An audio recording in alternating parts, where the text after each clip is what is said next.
নমস্কার বন্ধুরা, আমি ঐন্দ্রিলা। আপনারা দেখছেন ওয়াইল্ড ইন্ডিয়া ট্রাভেলস। আজকে 12ই আগস্ট 2025। এই দিনটা সারা পৃথিবী জুড়ে হাতি দিবস অর্থাৎ এলিফ্যান্ট ডে হিসেবে পালিত হয়। সেই উপলক্ষেই আমার এই ছোট্ট ভিডিও।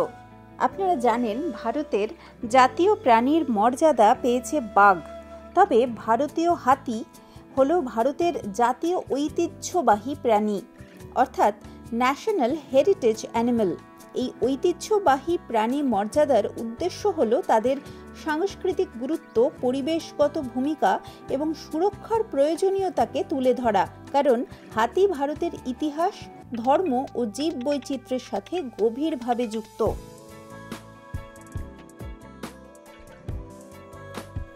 এই ভিডিওটা তোলা হয়েছিল বেশ কিছু বছর আগে জিম করবেট ন্যাশনাল পার্কের ধিকালা জোনে। হাতিদের জীবন কিন্তু অনেকটা মানুষের মতনই। তাদের জীবনেও ভালোবাসা আছে, রাগ আছে, দুঃখ আছে, আনন্দ রয়েছে। শীতকালে ঠান্ডা থাকলেও বসন্তে এবং গ্রীষ্মে করবেটের তাপমাত্রা থাকে মোটামুটি উষ্ণ অথচ আরামদায়ক। হাতিরা সাধারণত দলে ঘোরে। এক একটি হাতির দলে 30 থেকে 40টা মতন হাতিও থাকতে পারে, ছোট বড় মিলিয়ে। ধিকালার এই গ্রাসল্যান্ডগুলোতে ঘুরলে হাতির দলের সাথে দেখা হয়ে যাওয়া খুব একটা বিচিত্র কিছু নয়। এমনকি বলা হয় হাতি যদি দলে থাকে তাহলেই ভালো।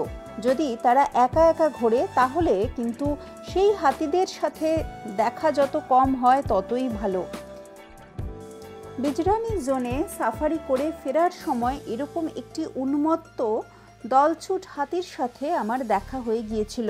সেই অভিজ্ঞতা কিন্তু বেশ ভয়ের।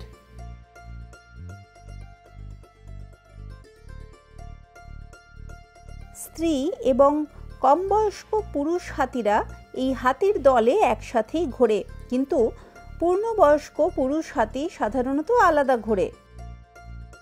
আবার হাতিদের এই যে পারিবারিক গ্রুপগুলো, এদের সদস্যদের মধ্যেও কিন্তু বেশ ভালোই বন্ডিং থাকে। খেয়াল করে দেখবেন এরা প্রত্যেকেই প্রত্যেকের সাথে কোনো না কোনোভাবে সম্পর্কিত।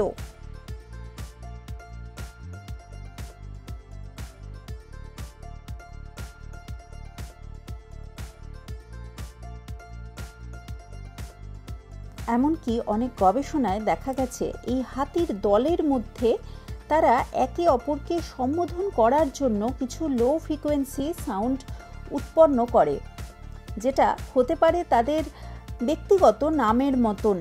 একে অপরের সাথে যোগাযোগ স্থাপন করার জন্য তারা এইভাবে একে অপরকে ডাকে।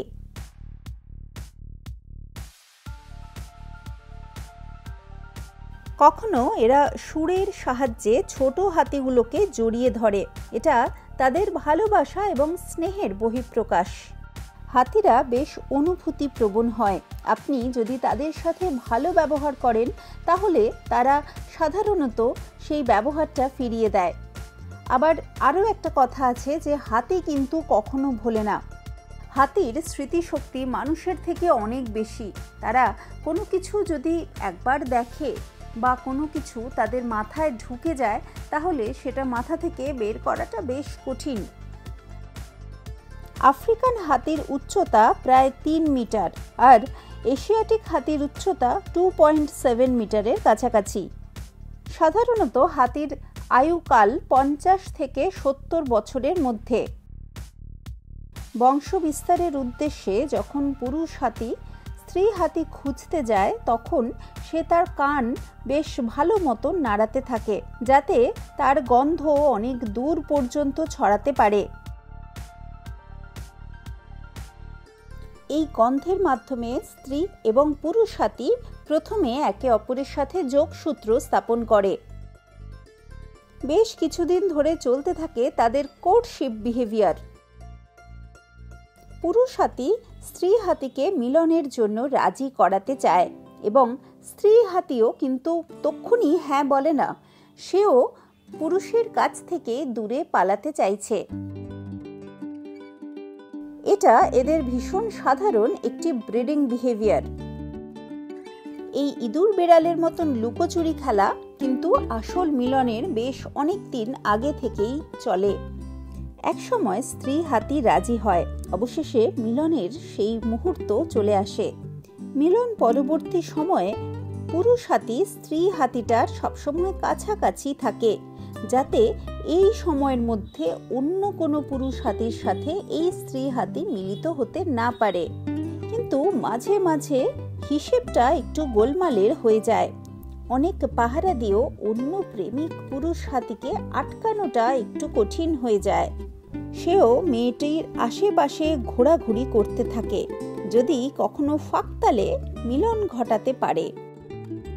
অন্য পুরুষ যখনই আসরে এন্ট্রি নেয়, তখন আগের পুরুষ হাতিটির সাথে এই নতুন পুরুষের লড়াই মোটামুটি অবশ্যম্ভাবী।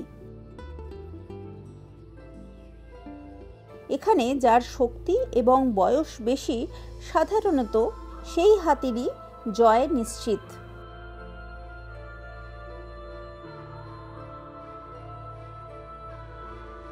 অন্য পুরুষ হাতিটাকে তখন রণে ভঙ্গ দিয়ে পালাতে হয়। 22 মাস গর্ভবতী থাকার পর স্ত্রী হাতি সন্তান প্রসব করে। জন্মের পর 20 মিনিটের মধ্যে বাচ্চা দাঁড়াতে শিখে যায়, আর 1 ঘন্টা বাদে সে হাঁটতেও শিখে যায়।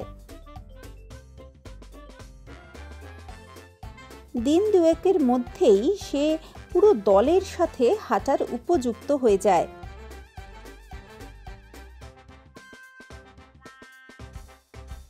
হস্তি শাবক প্রায় বছর 10 মায়ের সাথেই থাকে। মানব সন্তানের মুখে আঙুল দিয়ে আঙুল চোষার মতন হাতির শাবকও তার শুঁড়ের নিচের অংশটা মুখে ঢুকিয়ে চষে। ছোট্ট এই হস্তি শাবক পরিবারে নিজের মা এবং অন্যান্য মহিলা হাতি বা আত্মীয়দের মধ্যে সুরক্ষিত থাকে। বড় হাতিদের দলে থাকার দরুন ছোট হাতিরা বড় হাতিদের থেকে জীবনের বহু কিছু শিক্ষা নেয়। তবে এদের শিখে নেবার প্রবণতাটা কিন্তু খুব দ্রুত।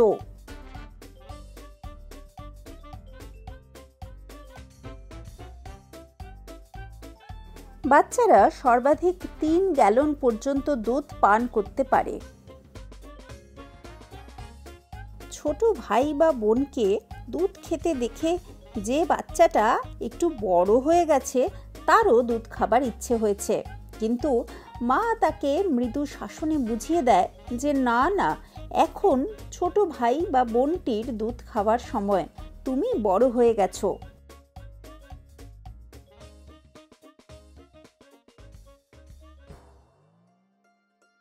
হাতিরা সারা দিন দলবদ্ধভাবে রোদে রোদে ঘোরে, আর যখনই কোনো জলাশয় দেখতে পায় সেখানে নেমে ঠান্ডা জলে গা ডুবিয়ে জল ছিটিয়ে আলাদাই আনন্দ করে করে স্নান করে।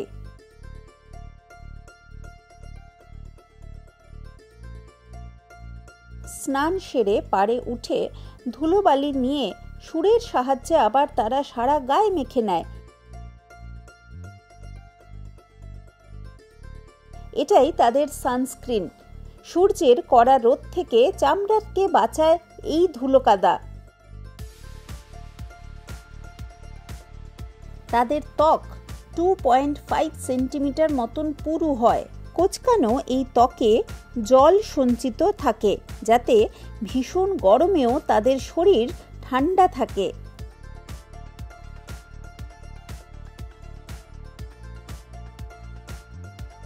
পূর্ণবয়স্ক হাতির ওজন প্রায় 4000 কেজি, আর প্রতিদিন তারা 150 কেজি মতন খাবার খায়। দিনের মধ্যে 12 থেকে 15 ঘন্টা সময় এরা খাবার খেয়েই কাটিয়ে দেয়।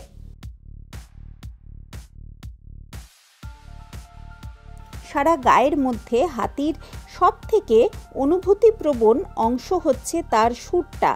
শুঁড়ের সাহায্যে সে মাটিতে পড়ে থাকা একটা ছোট্ট চিনেবাদামেরও খোসা ছাড়িয়ে খেতে সক্ষম।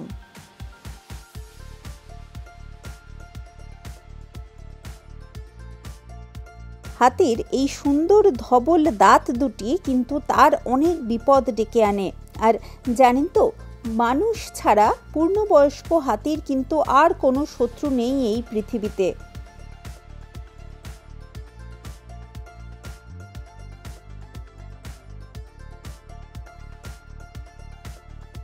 হাতিরা জঙ্গলকে তৈরি করে, তারা গর্ত খুঁড়ে জলাশয় তৈরি করে, গাছের ডাল ভেঙে জঙ্গলের মধ্যে দিয়ে নতুন চলার পথ তৈরি করে। মোটের ওপর বলা যায় কোনো অরণ্যের ইঞ্জিনিয়ার হাতিরা। তারা জঙ্গলকে ভেঙে নতুন করে তৈরি করার ক্ষমতা রাখে। এই ভিডিওটি যদি ভালো লাগে তাহলে অতি অবশ্যই লাইক করুন এবং শেয়ার করুন আপনার ভ্রমণপ্রেমী প্রকৃতিপ্রেমী বন্ধুর সাথে। ওয়াইল্ড ইন্ডিয়া ট্রাভেলসকে ফলো করুন ফেসবুকে এবং ইনস্টাগ্রামে। সাপোর্ট করতে পারেন চ্যানেলের জয়েন বাটনে ক্লিক করে। আমার আয়োজিত ভবিষ্যতের ট্যুর বা মার্চেন্ডাইজের ক্ষেত্রেও বিশেষ ছাড় থাকবে।